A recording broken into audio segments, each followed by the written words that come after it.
Willie, tell me, what do you want for your breakfast? Oh, Willie, tell me, I don't want... All kinds of prizes with double awards for twins.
England in the 19th century. Victoria is on the throne. The nation is at its height.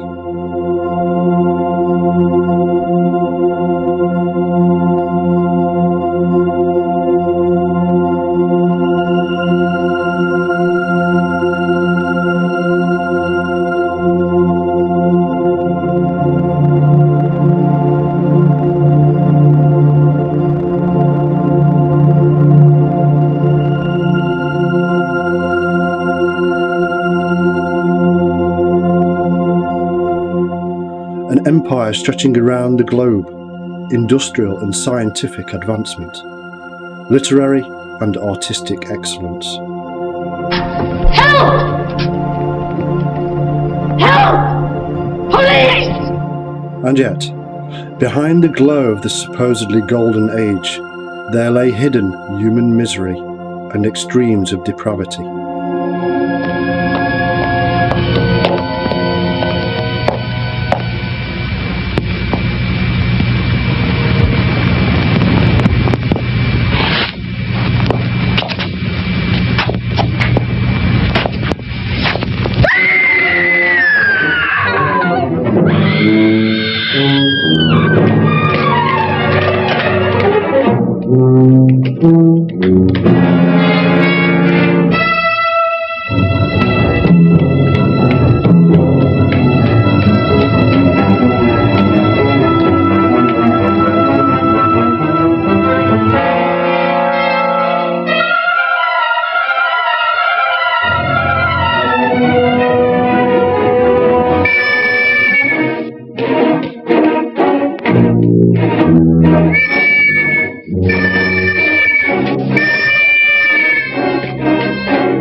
This was the age of Sherlock Holmes, Jack the Ripper, and the terrible poverty of millions living in slums.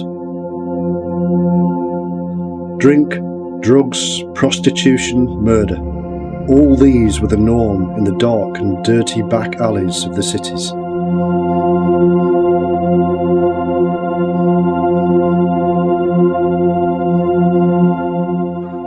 While one element of society thrived, grew and became rich, the remainder suffered the daily grind of the factory, or even worse. Dreadful lives lived out in the workhouse, or slow lingering deaths from disease.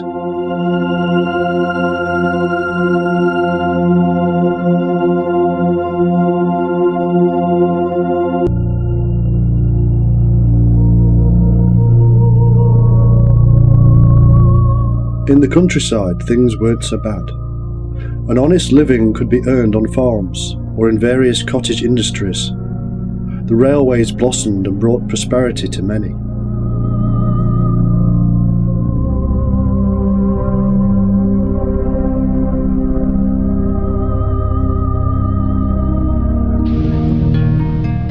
In the small village of Pile Marsh, just outside of Bristol, lived a master shoemaker by the name of Samuel Hobley. He and his wife were comfortable and raised 5 children. The youngest of these was the girl who would later become known as Amelia Dyer. She learned to read and write and by all accounts had a love for the arts and poetry. Compared to many children from the period, she had a good childhood, but there was a darkness. Her mother contracted typhus and became mentally unstable. Typhus comes from the Greek word typhos, meaning smoky or hazy, and describes the state of mind victims are under.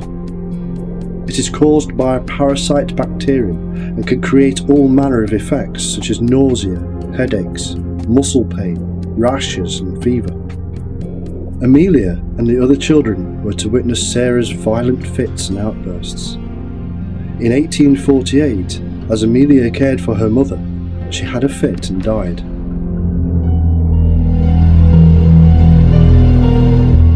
This period in her life would later become the cause of speculation about how such an experience would affect the mind of a youngster and lead to later mental illness.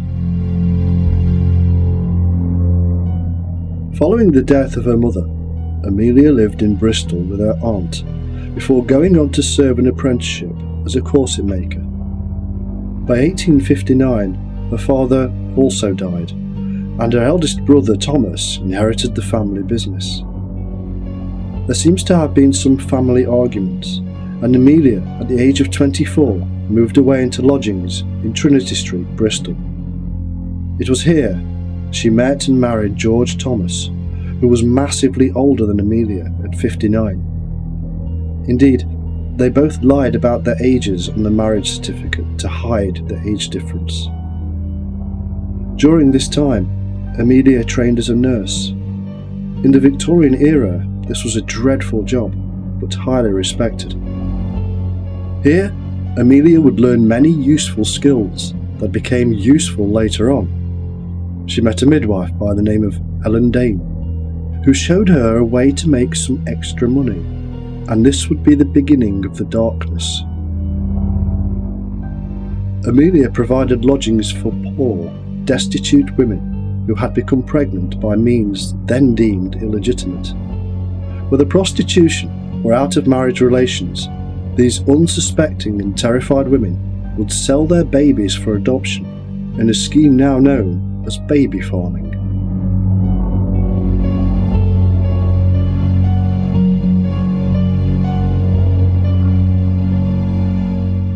Often the babies would just be allowed to die a natural death of starvation, and Ellen Dane had to flee to America to avoid the investigations of the authorities. Sometimes the women would know of their baby's fate, but most believed they were going to more wealthy families. They had little choice.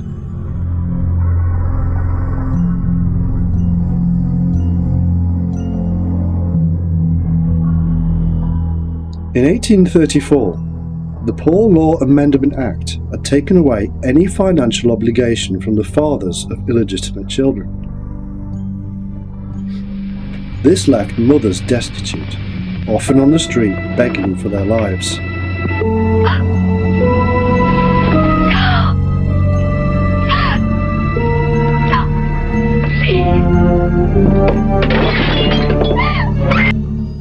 Even if they were employed and had a home, they were outcasts in society, stigmatised by the press, politicians, and religious authorities as whores or worse.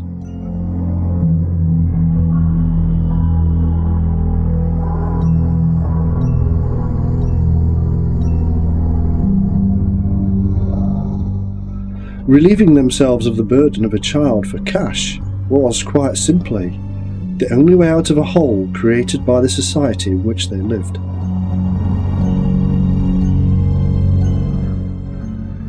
Baby farming flourished and businesses were set up around the country. Newspapers ran advertisements offering money for children or homes for expecting mothers who were then put out on the street again once the child was born. Now go home and don't come back here till you learn how to behave yourself. I won't go home. Now, I've warned you, Katie, 100 times if I said it once. Let go of me. I'll go when I'm ready and not before. Let go of me. Now, is that any way to be acting? Now, just gentle lie. Easy and gentle, if you please. 3 strong men it takes. 3 men to keep one poor woman from having a little drink. This, in that glorious Victorian era of grand buildings and statements of imperial power.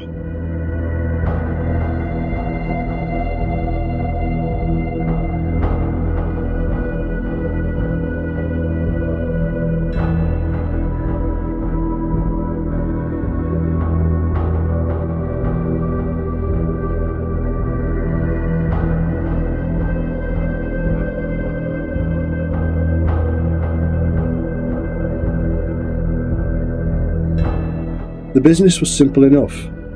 If the parents of an unwanted child were wealthy but wanted to be relieved of their offspring, the value of such a service would have been around £80. This was an awful lot of money in those times.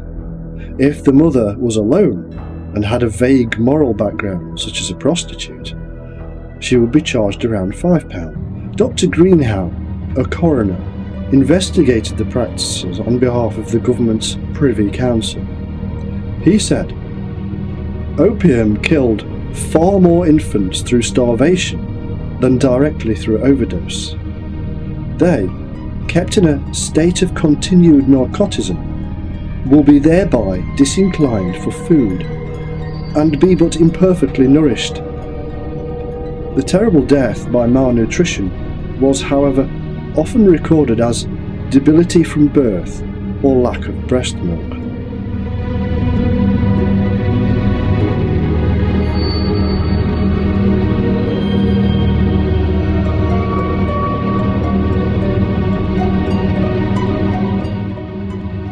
Those mothers who were not too ashamed to return and check on the welfare of their offspring and discover them missing would sometimes report it to the police.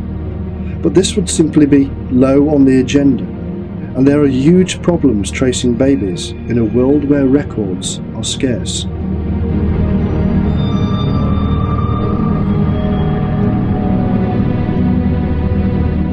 Knowledge of the dreadful practices within the world of baby farming caused the term to become an insult. It implied illegitimacy or cruelty. Not all were so bad. Sometimes wealthy people couldn't care for their children for whatever reason and farmed the babies out to be cared for in a local village. The famous writer Jane Austen and her siblings were all fostered out in this way until they were toddlers. What was not recorded, and little known at the time, was the emotional issues this created in children and the distance it caused between them and their parents.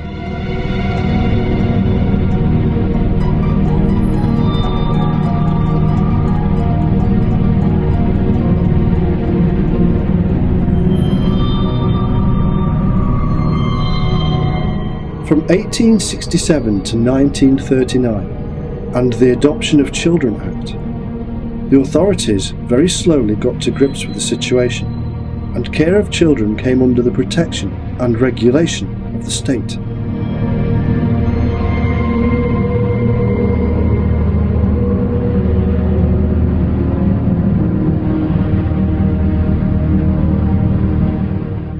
But in Amelia's day, it was a free-for-all.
Situations changed and Amelia gave birth to her own daughter, Ellen Thomas.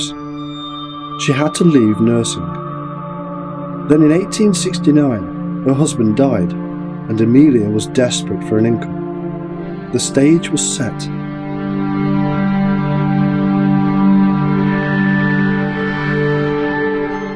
The knowledge and contacts in place. Now desperation and survival instincts kicked in. The darkness was about to begin.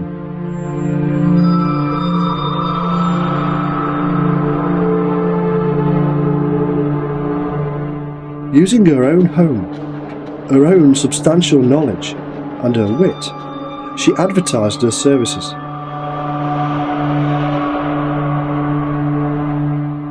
In return for a one-off substantial payment, Amelia would take in expectant mothers or newborn children.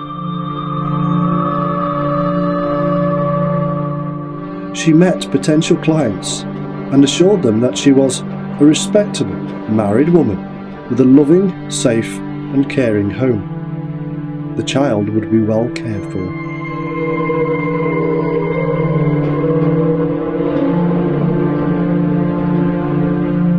The babies came and Amelia let them starve to death. She used her nursing knowledge and ability to get hold of drugs. Her income was pretty good.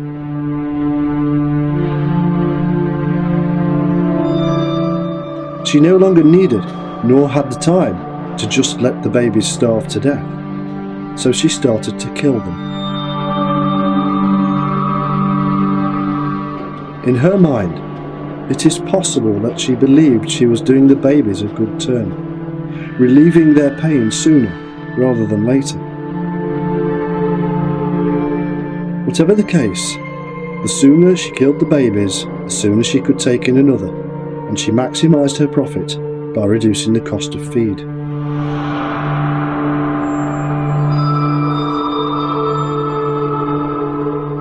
Each time a baby died, Amelia had to call in a doctor to certify the death, and this would lead to her downfall. In 1879, one doctor reported his suspicions to the police, and she was arrested. The spotlight was now upon her, and she must have believed her end was near. But the authorities failed in their duties, and Amelia was sentenced to 6 months hard labour for neglect.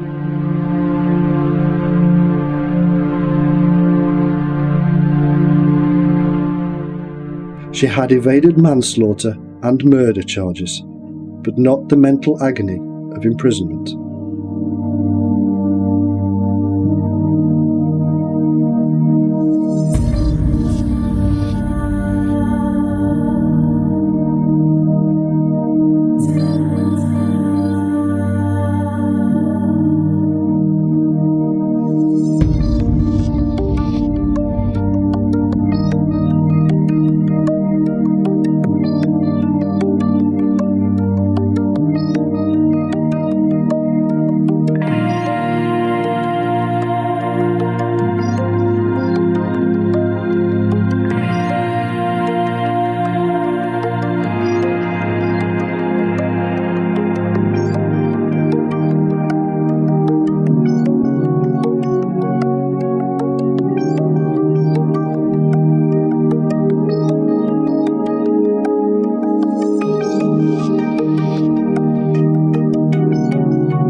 Several accounts state that Amelia was now in an unfit state of mind.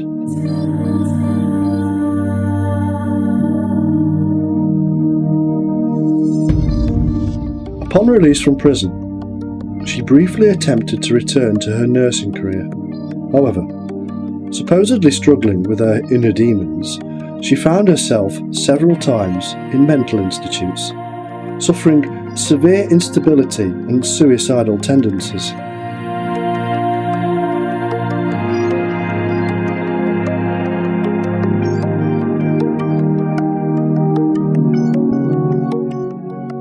But there is suspicion here that Amelia was simply acting. Her spells in hospital always coincided with those times she would be best suited to avoid the investigation of the police.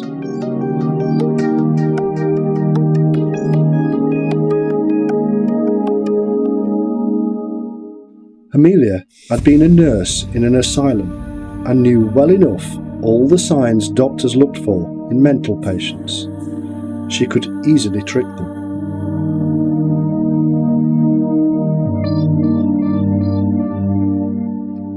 It was no great feat to simply act out the insanity herself. In addition to this, she also knew how to live well in such a place. She knew all the tricks.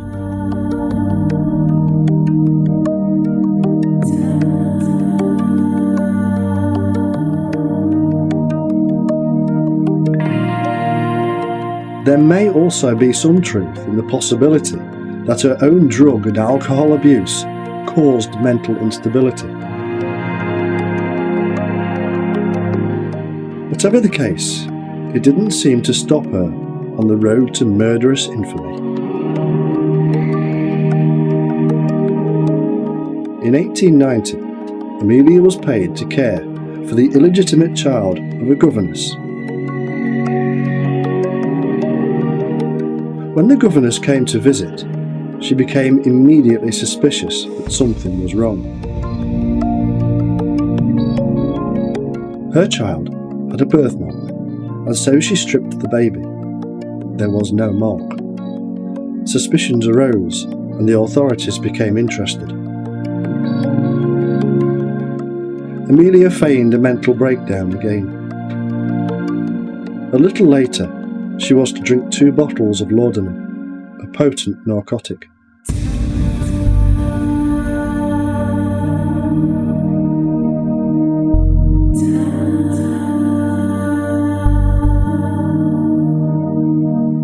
Most researchers see this as a real suicide attempt, and yet, her own abuse of opium had caused her to build up a high tolerance level, and she survived. Through necessity, Amelia eventually returned to baby farming and the subsequent murders that followed.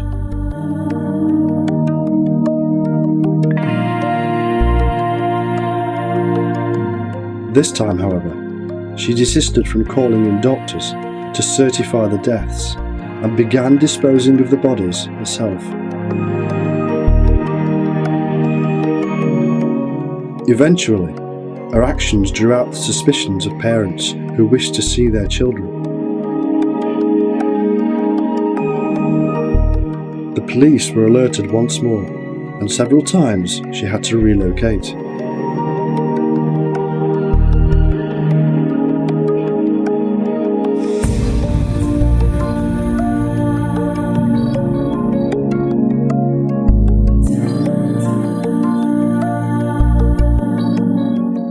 Travelling from town to town and city to city, Amelia Dyer continued her relentless baby farming campaign under various names. By 1893, she was in a mental asylum in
for company and home comfort.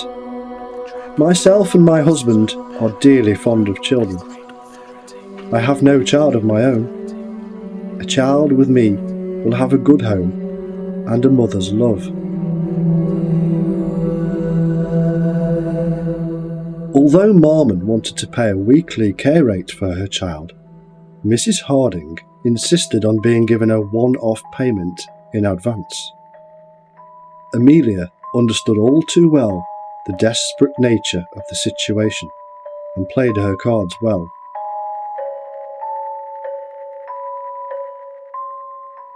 Marmon agreed to the payment of £10, and 1 week later Mrs. Harding arrived in Cheltenham to take possession of the child.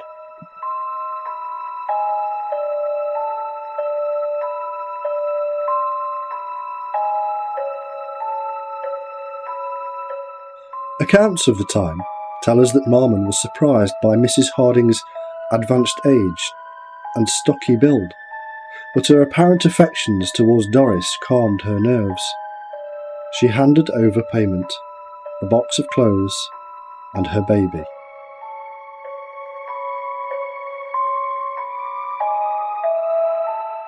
Marmon was so distressed by the whole situation that she even accompanied Amelia to the train station, returning to her lodgings a broken woman.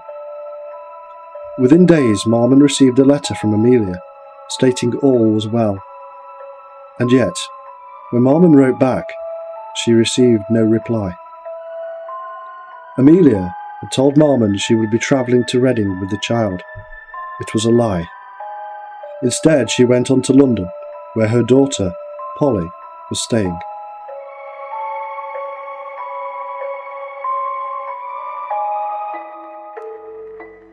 Amelia took some white edging tape used by dressmakers, wound it twice around the baby's neck, and tied a knot. The child died ever so slowly.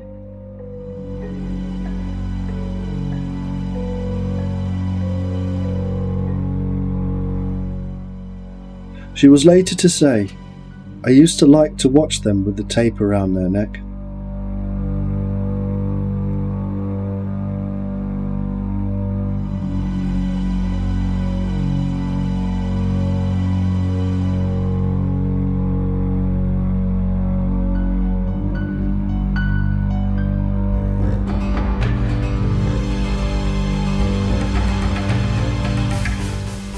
Mother and daughter wrapped the body in a napkin and kept some of the clothes.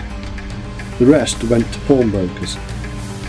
1 pair of boots were given as a present to their landlady.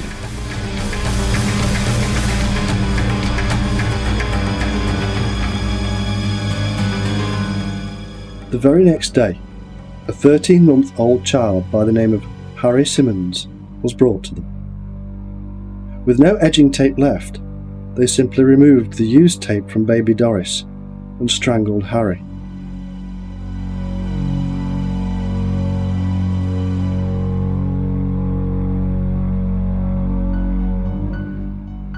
The next day, both bodies were placed in a carpet bag, complete with bricks.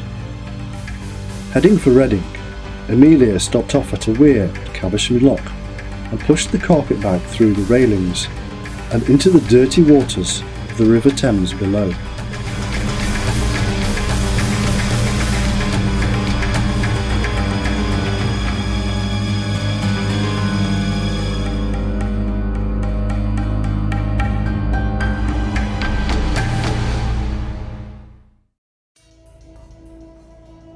However, a few days before, on the 30th of March, a small package had been recovered from the Thames by a bargeman.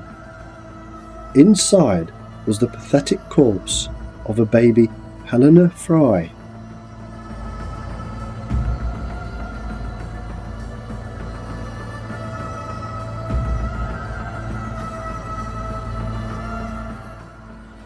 Reading had a small police force, but they did have the insight to investigate. Chief Constable George Tousley and Detective Constable Anderson eventually made a real breakthrough. They discovered a label from Temple Mead Station in Bristol.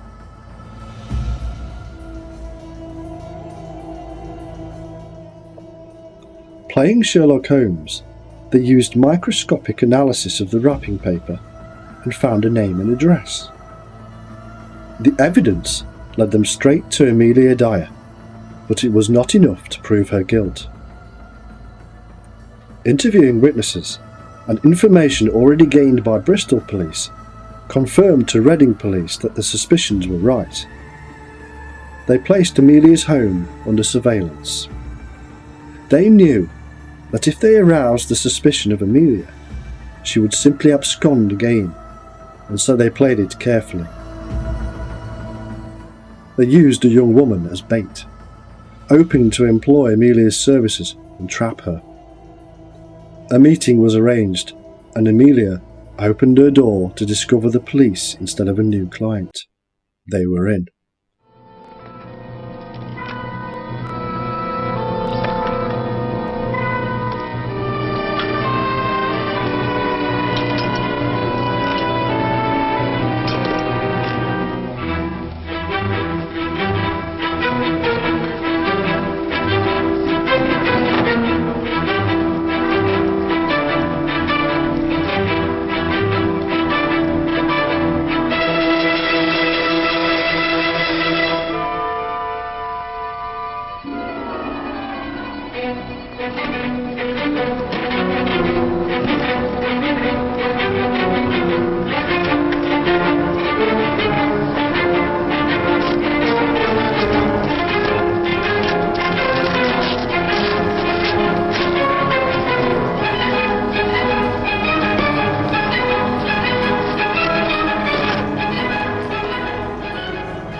On the 3rd of April 1896, Reading police raided the home of Amelia Dyer. The first thing that struck them was the stench of human decomposition, and yet they found no human remains.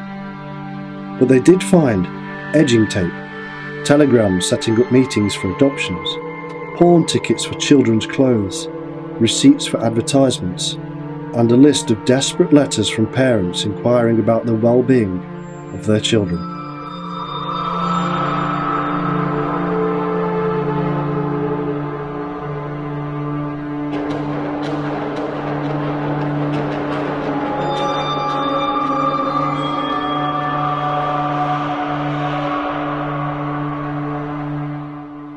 At that time, Reading police estimated that at least 20 children had been taken care of by Amelia in her own unique way. They also discovered that she was about to move home to Somerset and start all over again.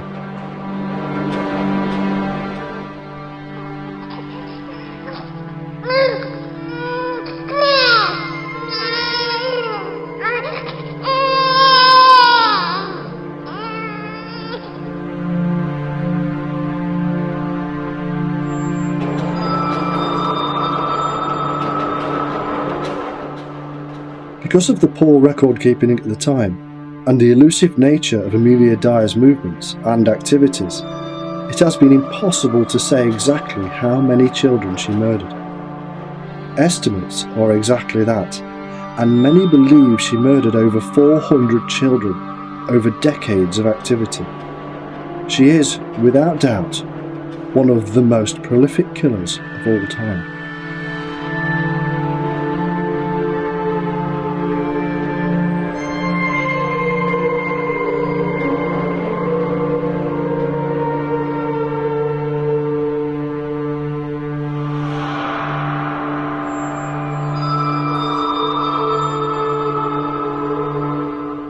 Her capture had been the result of a very simple mistake.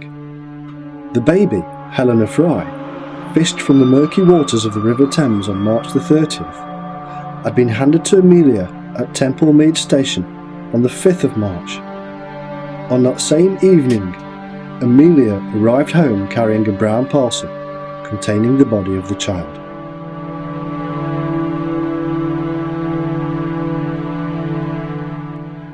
Three weeks passed, and the smell of decomposition became so bad that Amelia dumped the baby in the river. Her mistake was to forget to weigh the parcel down.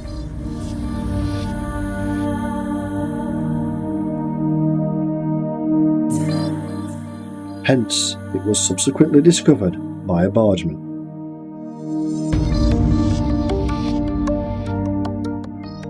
On the 4th of April, Amelia was formally arrested and charged with murder.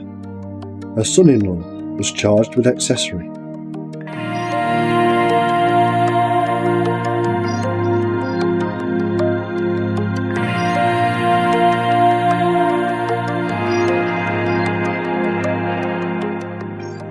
Throughout April, the River Thames was dragged, and 6 further bodies were discovered. Doris Marmot and Harry Simmons, Amelia's final victims, were also found. In each case, the babies had been strangled with white edging tape. This was Amelia's trademark, and she even told the police, "That was how you could tell it was one of mine."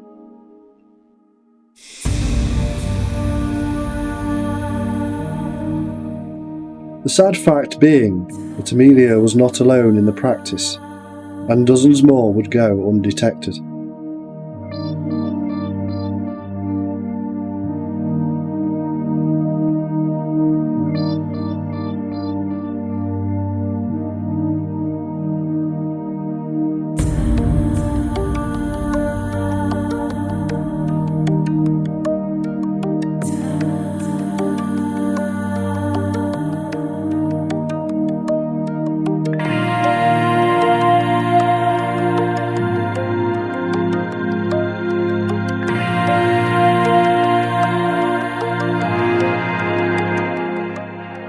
At the preceding inquest, it was found that Amelia's daughter and son-in-law had not acted as accomplices. The fact is, they were released as a deal done with Amelia Dyer to confess in writing.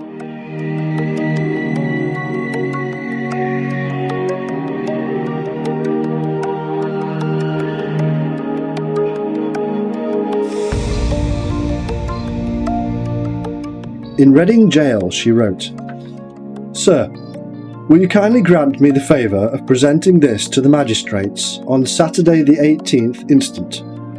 I have made this statement out, for I may not have the opportunity. Then I must relieve my mind. I do know, and I feel my days are numbered on this earth, but I do feel it is an awful thing drawing innocent people into trouble. I do know I shall have to answer before my Maker in heaven for the awful crimes I have committed.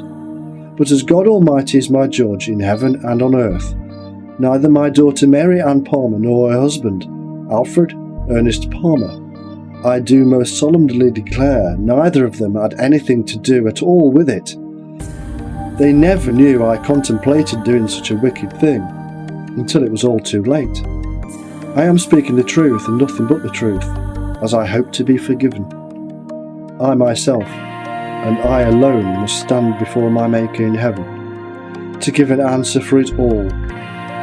Witness my hand, Amelia Dyer, April the 16th, 1896.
On May the 22nd, 1896, Amelia Dyer appeared at the Old Bailey and pleaded guilty to one murder, that of Doris Marmot.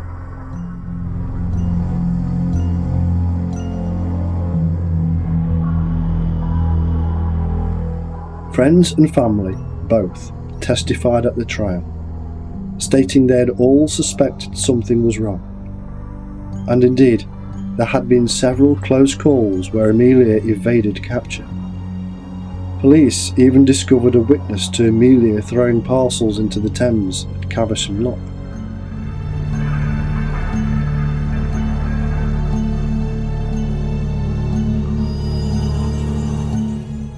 Even her own daughter turned evidence and ensured Amelia Dyer's fate.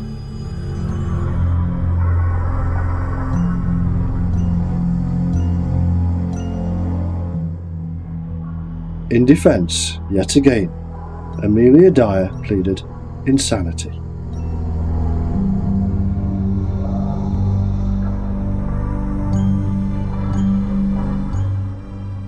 This time, there was no escape.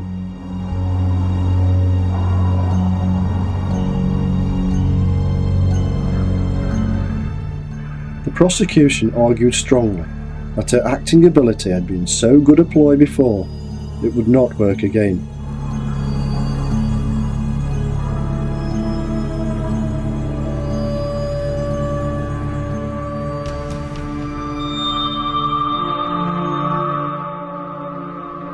They showed that the previous two committals to asylums coincided with times Dyer was afraid of being caught.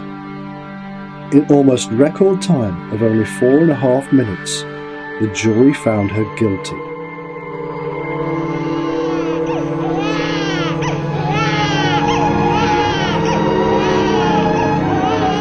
Deep in the inner city, the cry of a child is answered. Over the course of 3 weeks in her condemned cell, Amelia Dyer returned to her childhood love of writing and filled 5 exercise books with her last true and only confession.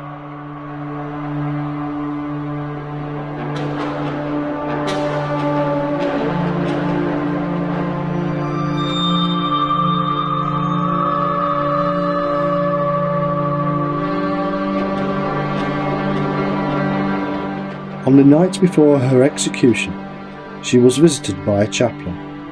He asked her if she wished to confess. She handed him the books and said, "Isn't this enough?"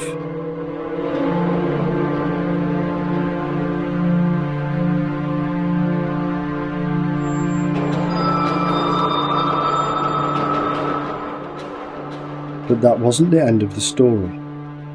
She was actually called to give witness in the trial of her own daughter, Polly, who had been charged with murder.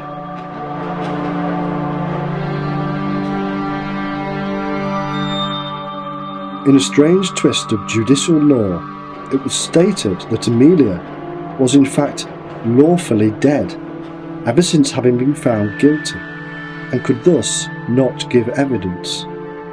Charges against Polly were dropped.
Amelia was hanged by the infamous executioner James Billington at Newgate Prison on the 10th of June 1896.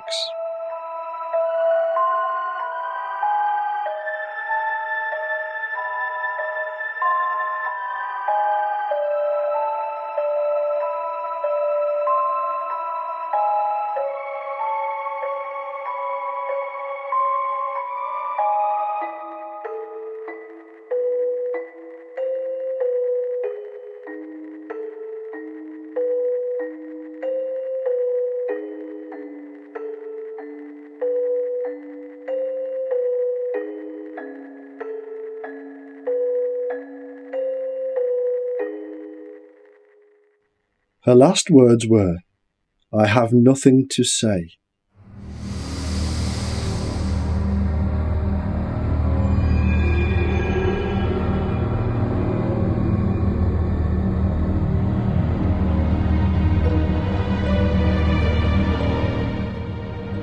At 9 a.m, she dropped. It was not the end of the baby farming scandal.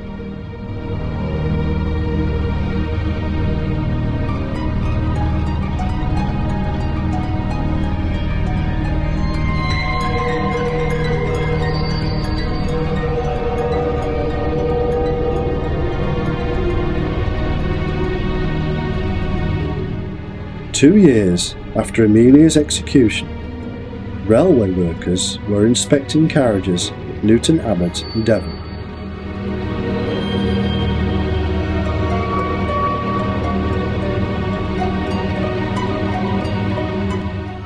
Inside, they found a parcel.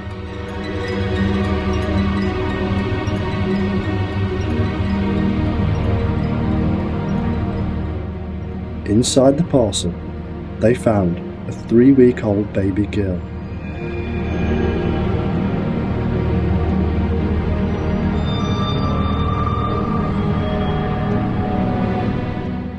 Cold and wet and very poorly, she was nonetheless alive.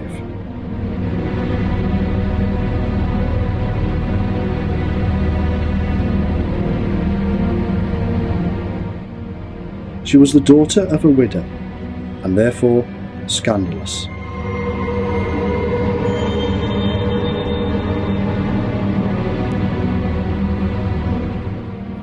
For £12, she had been handed over to a Mrs. Stewart at Plymouth.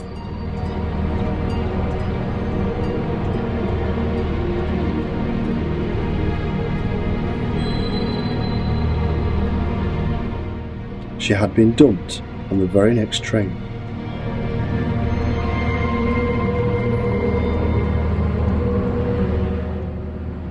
Nobody knows who Mrs. Stewart was, but a great many at the time believed it was none other than Polly, Amelia Dyer's daughter.